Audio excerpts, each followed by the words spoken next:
जय हिंद दोस्तों। सुप्रभात क्लासेस में आपका हार्दिक स्वागत है, अभिनंदन। कैसे हो आप सभी।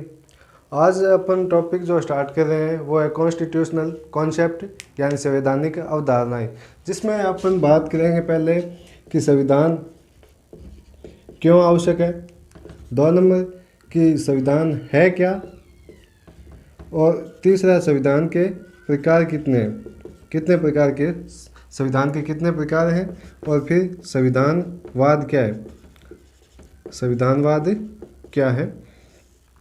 इन सब चीज़ों को देखने से पहले अपने को तीन शब्द देखने पड़ेंगे, वो है राज्य, देश और राष्ट्र।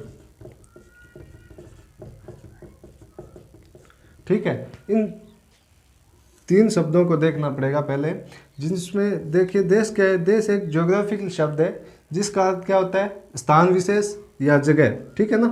राष्ट्र किसी विशेष प्रकार की बोली, भाषा, खान पान, रहन सहन के लोग जिस स्थान पर निवास करते हैं वो होता है राष्ट्र। ठीक है। राज्य के लिए चार तत्व आवश्यक होते हैं। पहला आता है जनसंख्या। दो नंबर पे आता है निश्चित भूभाग। तीसरा आता है संप्रभुता। और चार नंबर पे क्या आता है, सरकार। ठीक है। देखिए सबसे पहले जनसंख्या। विदाउट जनसंख्या के अपन किसी राज्य की कल्पना तक भी नहीं कर सकते, क्योंकि जनसंख्या के बिना कोई राज्य संभव ही नहीं है। और दो नंबर पे है निश्चित भूभाग, यानी ये जनसंख्या है वो रहेगी कहाँ, निश्चित भूभाग, भूमि पर ही रहेगी ना, इसलिए ये जनसंख्या आवश्यक है, निश्चित भूभाग आवश्यक है।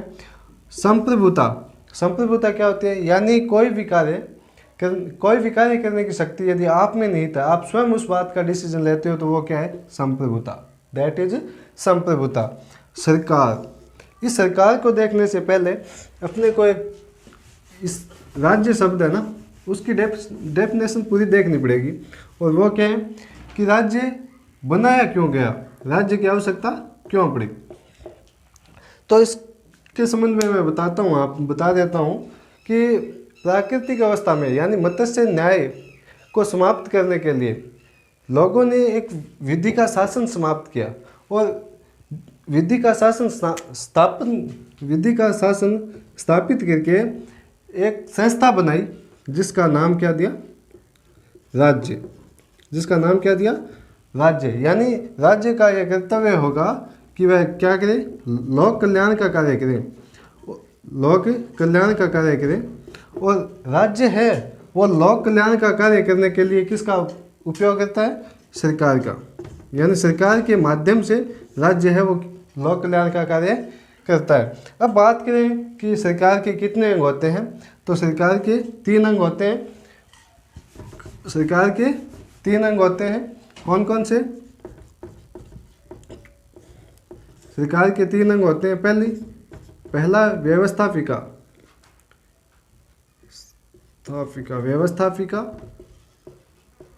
दूसरा कार्यपालिका,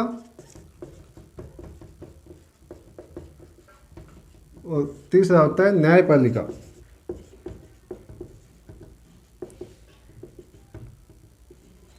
न्यायपालिका।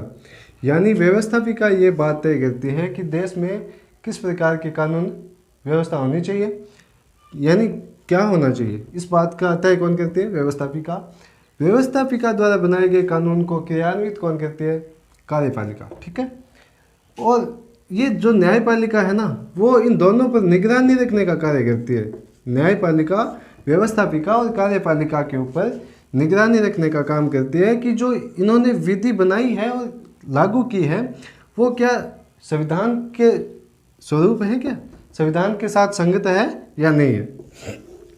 उसके बाद में अपन देखते हैं संविधानवाद कि संविधानवाद क्या है।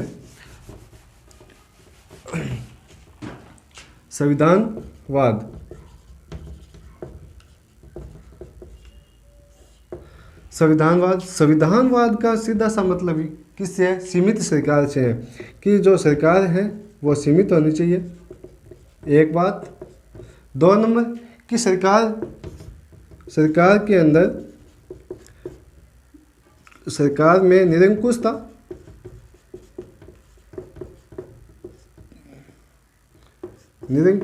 व तानाशाही का अभाव होना चाहिए, तानाशाही का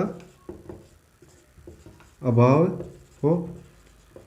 और 3 नंबर जो बात है वो क्या है कि जो सरकार है ना वो लोगों की इच्छा के अनुसार कार्य करें, सरकार लोगों की इच्छा अनुसार कार्य करें। ओके, तो ये होती है संविधानवाद। संविधानवाद में देखिए पहला क्या है? सीमित सरकार, फिर सरकार में निरंकुशता व तानाशाही का अभाव होना चाहिए, और 3 नंबर जो है वो है सरकार लोगों की इच्छा के अनुसार कार्य करनी चाहिए। ठीक है ना? तो आज के लिए इतना ही, बाकी मिलते हैं नेक्स्ट क्लास के अंदर। तब तक के लिए thank you very much. I wish you all the best. Thank you.